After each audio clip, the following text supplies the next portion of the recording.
Hello my dear friends, you're on the Military Summary channel, and today we will discuss situation in Ukraine on the 16th of May. More news came today from Liman area. If you remember, a few days ago I told you that the Russians they started their offensive operation towards Shendrigalove, this area. And as far as I remember, they established control over this town, but later, a few days later, maybe the next day, the Ukrainians they started their counter-offensive operations towards Shendrigalove, and the Russians were pushed towards the north of this town. So Ukrainians controlled just the south of this town, and the Russians controlled the north of this town. A few days later, we got the news that from Alexandrovka towards Novosilka there was another offensive operation, the Russian offensive operation. And if you remember, I told you that according to the Russian sources, they established control over this town Novosilka. So we can say that by this morning, the Russians controlled everything in this area.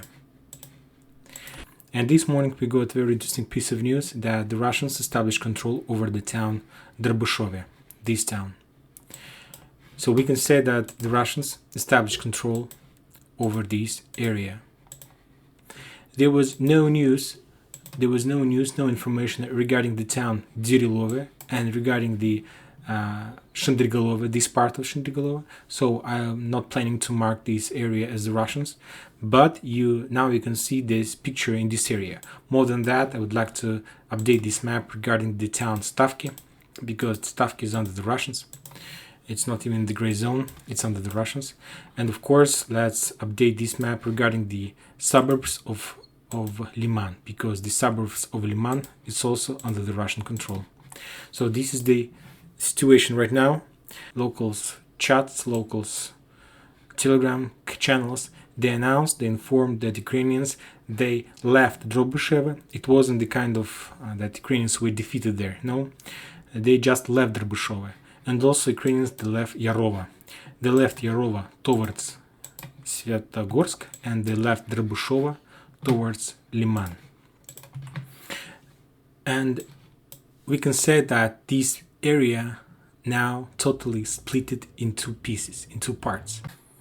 The first group located on the west in the town Svetogorsk, the second one in Liman. We can say, you see this river, this is the Siversk river, and as you know, all these bridges across this river were destroyed by the Ukrainians, mainly by the Ukrainians. So there is just only one bridge, and this bridge is located here. This is the bridge. This is the bridge that Ukrainians uses to supply support to all their forces and so on with this area. So we can say that Liman group, for now, they are in operational tactical encirclement. What does it mean? There is no way to leave this territory, at least with heavy equipment, because to leave this area with heavy equipment, they need to build pontoon bridges, because all these bridges are destroyed. So the only one way to leave this area, they can leave this area just with small groups, with small groups of soldiers without heavy vehicles and heavy equipment. If we are talking about Svetogorsk, for now Svetogorsk is in operational encirclement. That means that they still have possibility to escape, to quit this area with the heavy equipment, using the convoys and so on. Yesterday, if you remember, we discussed the operation towards the Dovginke, and the Russians, they're fighting there. They're trying to push Ukrainians from this area. As far as I see and as far as I know, the Ukrainians will still control a part of this town, just the suburbs on the east. But let's update this map showing the area the Russians are fighting for. And if you remember, I told you that their main idea, that they are planning to move towards Dolina. Of course, it will be very difficult operation, but with help of these forests, these small forests, they are able to establish something like fortified area there. They just need to clear these forests, and if they are able to do this, they will prepare a small wedge in this area. This is the main idea, to split these two forests, to split these fortified line, this different line in two pieces. If they are able to do this, if they are able to cut this forest on the north east from this forest, and they're doing this right now. And by the way, if you remember yesterday, Russians were trying to attack Bogorodishny using this force. That means that there are already heavy clashes there, that this force is not under total Ukrainian control. So they're moving towards Bogorodishny. And if the Russians are able to establish control over the Bogorodishny, we can say that town Svetogorsk and the Svetogorsk group in this area will appear in the operational tactical encirclement. That means that they can no longer escape this area with convoys or with heavy equipment, because all this, there is only one road. This is the road that leads toward Slaviansk. And if the Russians establish control in this town, the Ukrainians, they won't be able to leave this territory. And we can say about two encirclement. And this is like operation that Russians are trying to do right now. And if as soon as the Russians encircle this Svetogorsk group, Liman group, and they establish control over entire this territory, they will be able to start preparation, their offensive operation towards Slaviansk. There is no more updates regarding the Russians' attack towards Gusarivka. There are very heavy clashes there. By the way, I saw a video here. I saw the video from Dovginka. It was in the Russian language. It was a very terrible video. We discussed the situation in this war many videos ago. I told you that it's not just a war. It's not just a crimes war. It's a very cruel war. The video was about the Russian soldiers within the Russians that they were very scared. They were scared not of Ukrainians. They were scared of the cruelty that was on these lands. The Russian soldiers, he told an episode when there was a small group of the Russians who went like a wreck operations toward this forest, and these soldiers were captured by the Ukrainians. And the Russians, they were like kilometer from this area, and they saw everything using their equipment. They saw everything. And the Ukrainians, they took the head of this group. It's a young man, I think. And they burned this Russian soldier on the fire. He was alive, and they burned them. And when the Russians moved through these towns, they pushed Ukrainians from this area. They came to this fire, and they showed the burned body. It wasn't even the burned body. It was a bonus, just the bonuses. There's nothing left from this person. They showed that this is the place where the Ukrainians burned the alive Russian soldier. It's terrible, and we must understand that these things is everywhere on this front line. The thing that we saw in Bucha is just the top of the iceberg. We don't know. We don't see the crimes and the horror that happened with the soldiers when they get prisoned by another army. I'm not saying that Russians is an angels. I can't say that. I'm sure that the crimes are done from both sides, are made from the both sides. But I'm just told you the episode from this area that live soldier, Russian soldier, were burned on the fire by the Ukrainians, and it's like a video. It was terrible. Now we're moving. So this is the Liman area. Just take a look at this area, like from this place, to understand that what's happening there. Now we're moving to the Siversk area. No updates from this area, even no updates from Bilogorivka, and I think that something wrong with Bilogorivka. Maybe the Russians are preparing us to announce that this mission was failed, because even no updates about the clashes and so on. But we'll see what's next. Now we're moving to Nizhny. As I told you yesterday, the Russians, they're moving towards Tashkovka, towards this area, but as far as I see, they're stuck there. The same situation with Orekhova, they're also stuck there. But more news came today from Popasna, from this area. In this area, the Russians, they're moving towards three directions. They're moving towards Kurachak, towards Vrubivka. They're moving, and this is the same, we can say that this is the same place, they're moving to the north, towards Vrubivka and towards Kamyshovacha. They're moving towards west, towards the town Bakhmut, this area, and today we got a very important update that the Russians, they established control over the town Novozvanivka, this area. So let's update the map according to this important news. Why this news is so important, I explain to you. As you see, there is a small bag. It's a very powerful fortified area. The Ukrainians have their very powerful fortified area. You see this, they're like river. It's part of like native defense. There is few lakes there. There also is like a small defense, and they have few towns. This territory named of Svetlodarsk, I'm sorry. So the Ukrainians, they're here, and as you can see, the Russians, they moved to the south, and as you see, there is no towns around this Popasna, around this town where Ukrainians can establish their fortified area. They're just a field. So that's why we can say that the Ukrainians, they're very far from this area.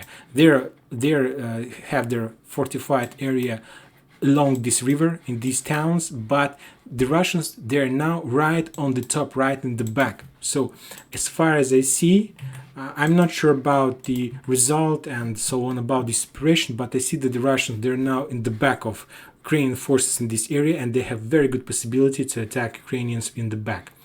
We have more news from Zolotoye.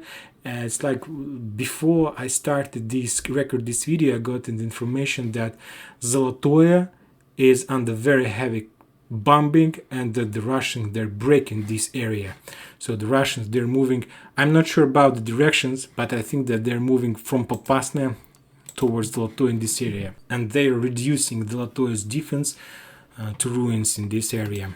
Now we are moving to the Avdiivka area. As the Russians, they're calling this area Avdiivka Cauldron.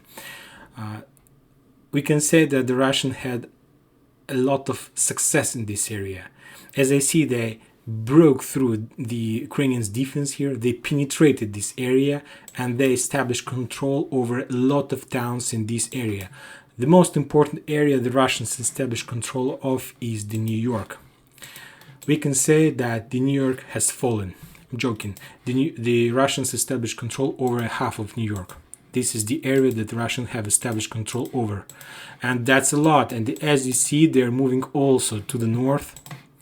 They're moving to the north, direction towards Konstantinovka. From this area, they're moving from the Popasna towards this cauldron, and we see that interesting picture appears in this area. The Russian sources, they're saying that they're moving from Popasna towards Bakhmut, but I didn't see any movements, any video, any improvements of this situation. More than that, I can't see any towns or any villages or any place where the Russians can establish their bridgehead in this area.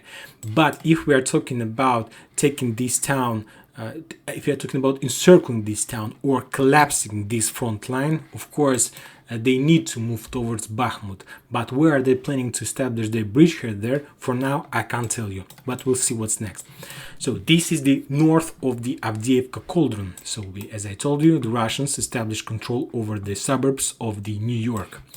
More news from this area. The Russians, they took Novobakhmutovka,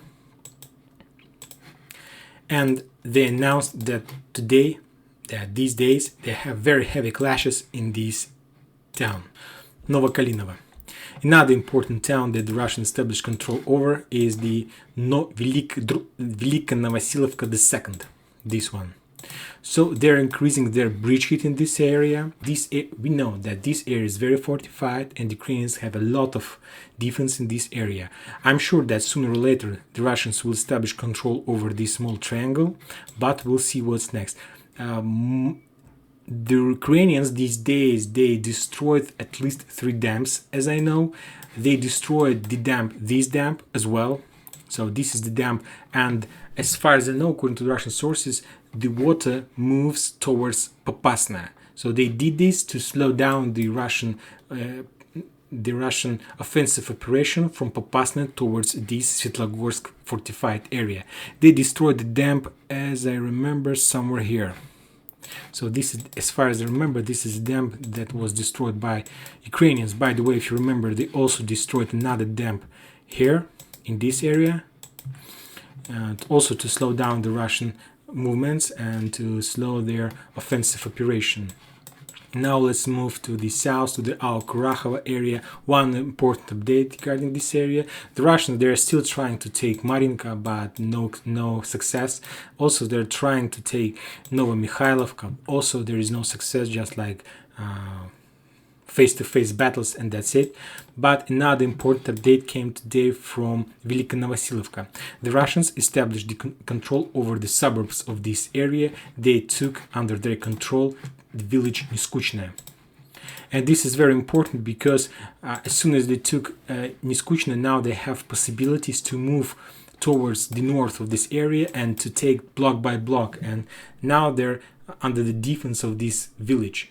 Of course, it's a town battle, but it's not like a field battle where you can be destroyed by everything that flies in the sky. In this area, you're in the town and you can move towards Velyka Novosilka step by step. And as far as I understand, the Russians, they're planning to take this town this or the next week, and it will open them the road towards the north to cut this supply road, to take this Kurakhova area into the cauldron.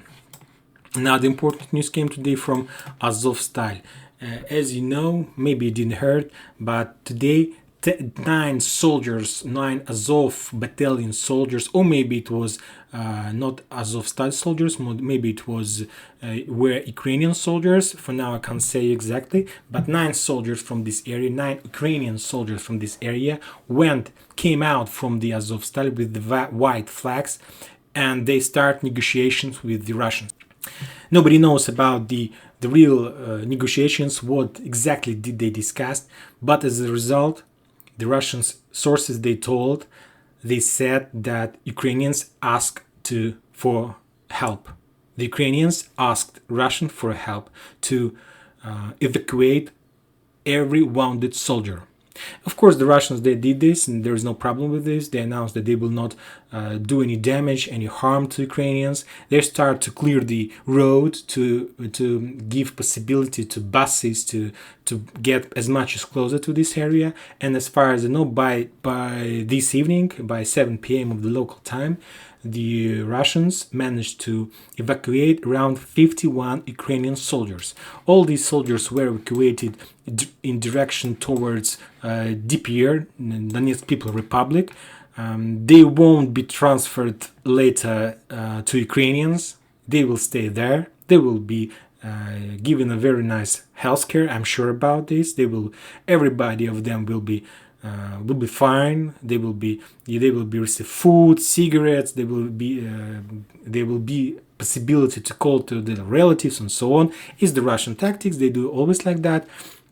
So I think that sooner or later we're gonna see a lot of videos of these Azovstal forces when they get held, that they're saying that Ukrainians don't fight, please drop your weapon, because this war is useless, and something like this, because it's the Russian tactics. And it's a very good part of their informative war. If you remember, yesterday we talked about the collapse of the entire front line, and as I understand, this might be a very good part of this plan. First of all, to force one of the most important, to force Ukrainian heroes to tell on the cameras that there is no need to fight in this war. Very nice, very smart, very clever step. There was 51 soldiers, not from regular Ukrainian army, the wounded I'm talking about, and one of them was from Azov battalion. It's very important because you know that there are few kind of forces in this Azovstal. There are Ukrainian forces, there are militia, there is Azov battalion, and of course I understand that Azov battalion, they are not planning to surrender, because I can't imagine that the commander of Azov battalion on camera asked the Ukrainians to drop their weapon. Of course it will be a very big benefit for the Russians, so I'm not sure that Azov are planning to surrender, but the regular forces, I think that they will, and they are doing this right now. Another important update from the Gulay Polya. I told you that the Russians, they established control over Niskuchna, and Ukrainians, they prepared their offensive operation from Gulay Polya towards this area. There was around, it's the Russian information. I can't prove this, or I can't give you any provement about this, but it was published in the Russian Telegram channels, and they told that the Ukrainians, they prepared a very powerful fist, and they attacked toward this area, and they lost a lot of vehicles. The Russians say that they lost around 300 tanks. I can't tell you anything about this. I didn't saw any photo videos about that. I'm just telling you the information that the Russians operating in their internet, in their Telegram channels and so on. Now let's take a look at this map one more time from the north. This is the Velyka Novosilka. This is the Avdiivka boiler. They're moving to the north. This is our maybe Svetlodarsk cauldron. This is Popasna. Forces from Popasna are moving toward Lysychansk. This is our Liman area. This is our Dovkinke, and no news from Bilagorovka, from this area. And that's it for today. Thank you for watching. Subscribe to my channel and enjoy your evening. Bye bye.